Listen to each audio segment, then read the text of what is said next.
So in the topic of bridging innovation to the watchmaking industry, one of course will exclude brands like AP and Patek. I mean, maybe Patek not so much because every now and then they release something interesting like a GMT and a chronograph at the same time.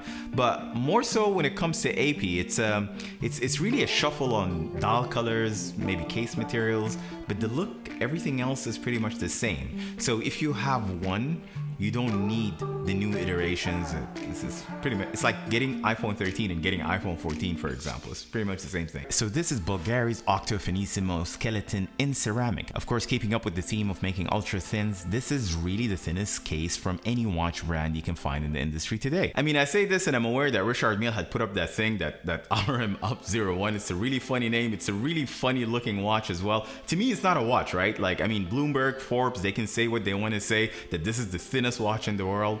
To me, this is not something I would wear if you give it to me for free. Anyways, going back to this Octo and its bracelet that is fully constructed from ceramic, you get a skeletonized dial with an automatic movement, 40 mm in diameter, and it features the caliber BVL 128 SK Finissimo that offers you up to 65-hour power reserve. And then let's not forget that this is 2.35 mm thick, which is just straight up impressive. So I went window shopping first, right? I looked at different variation, different options from the Octo Finissimo model line before I actually pulled the trigger on the ceramic. And how it happened, it was really funny because initially I bought the GMT Chrono because of the function first. It's a GMT and a chronograph. I can't think of too many brands that do that. And secondly, it was the sailcloth-ish strap, right? It's a really nice quality, and I thought that was it. That was the dot. This is the Octo Finissimo I'm gonna wear, until the boutique called me a few hours later and said, by the way, we've got a skeleton ceramic in. There's only one piece if you want it.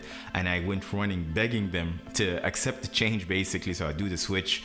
And they have a very interesting policy, right? So within 7 days, you can actually buy it and you can come back and, you know, if you want to change to another watch, you cannot refund it. So I've taken advantage of that, right? So I went and paid the difference and got the skeleton instead. And yeah, I mean, I couldn't have gone wrong. I think this is a really wiser choice. The movement on this skeleton Octo is actually the dial and the case back as well. And unfortunately, there is no loom, right? And so it would take you a minute to actually read the time because it's extremely thin. But it's the wiser choice between the GMT Chrono and the skeleton. I thought this is a lot more interesting. I mean, this design had won many awards and really broke records for how ultra thin it is, right? It's impressive overall. I mean, who would have thought that when Bulgari presented the world with the Octo line, that they would set the tone for the entire watchmaking industry to put a relentless push into making ultra thin watches. I mean, that is really interesting. There are some people that would still not want to associate the name Bulgari with watchmaking. I think that's not the right way to look at it. I mean, when you want to accept that change, you have to just look at, all right, what type of achievements had been made and who was behind it, right? Because this watch is really a Genta blueprint to begin with. I mean, it seems that every brand is trying to make ultra thin cases right now. This is the new thing. This is the new trend. So let's move from thin to ultra thin, which I think is a completely Bulgari territory. And then you cannot deny the fact that it's the thinnest watch in the world, right? Once again, some didn't even get it right, like this Richard Mille RM Up 01. The Octo line, on the other hand, had only been known for ultra-thin cases. And to me, this would signify brand success, right? What model line comes to mind immediately from that brand when their name is mentioned? And when you think Bulgari, you immediately think about the Octo Finissimo line. So well done to them. I think this is a big achievement, and they continued in this path. It's a unique design. It's the option that you cannot ignore when talking about the thinnest watch in the industry. And it's not just that, they keep adding different complications. So there is a GMT, there is a Chrono, there is a Tourbillon right now, and as well as a perpetual calendar that they've put out. We talked about where are the trends going. We know that trends are cyclical, right? Today you like steel, tomorrow you jump into ceramic. Playing with different materials is interesting, but then when you talk about combining both design and uniqueness, I feel like this Octo definitely ticked the box. It's an option you cannot ignore when you think about the thinnest watch case in the industry today, and you cannot deny also that it's a modern horological icon, right?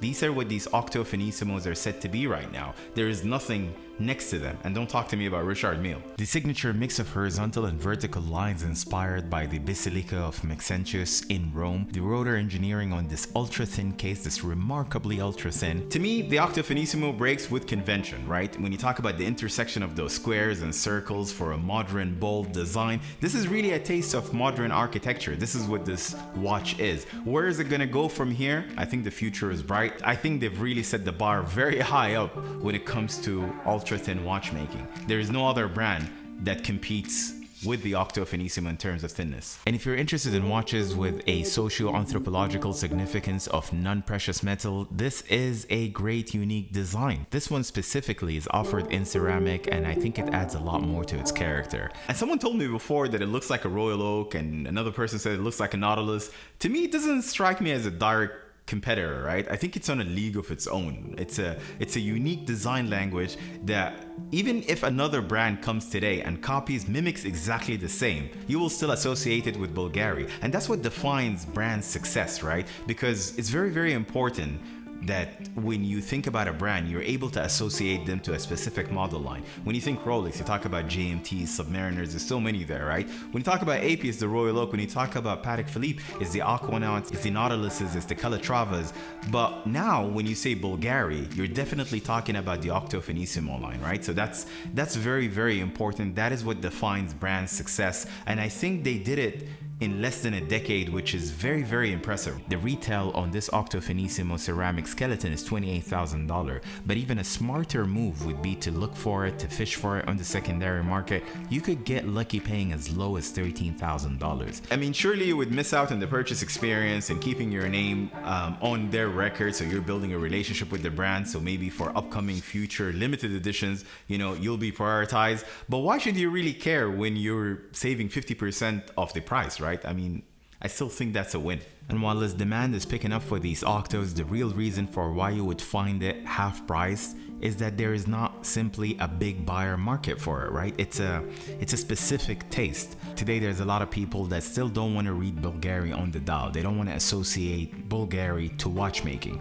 But on the other hand, it's a no-brainer for people like you and I, especially in a time where the whole watch market is in a ditch, and I think it might even get worse. The big brands are now moving fast. I'm not sure if this is a trend, but they're launching 10 new models per year, and each model has 100 million variations of it, right? Like, I don't want to stick a brand's name to it, but that's what's really happening. That's too much of something, right? It may just kill its exclusivity. And then the second tier of brands, Tudor for example, they're giving you really comparable quality for a fraction of the price, but you still wouldn't want to wear it because it doesn't say Rolex, Patek, or AP. And okay, I get that part.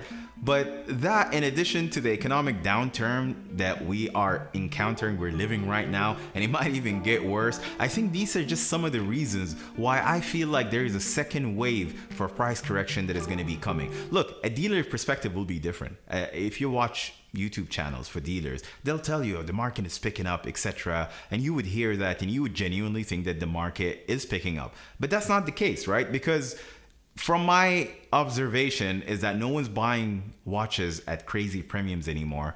The ones that are actually being sold are specific models.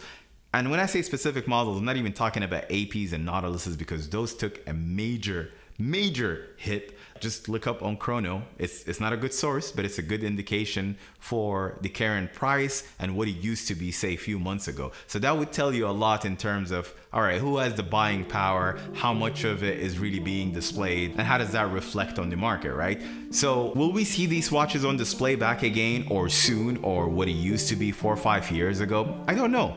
But I also know that no one is buying these watches. No one's paying premiums for them, right? I'd rather go to the aftermarket and get something for 50% less, like this Octo Finissimo. If the design is my liking, if the look and feel is me, and I'm enjoying it for what it is, then yeah, I would want to get it for less. That's what I think.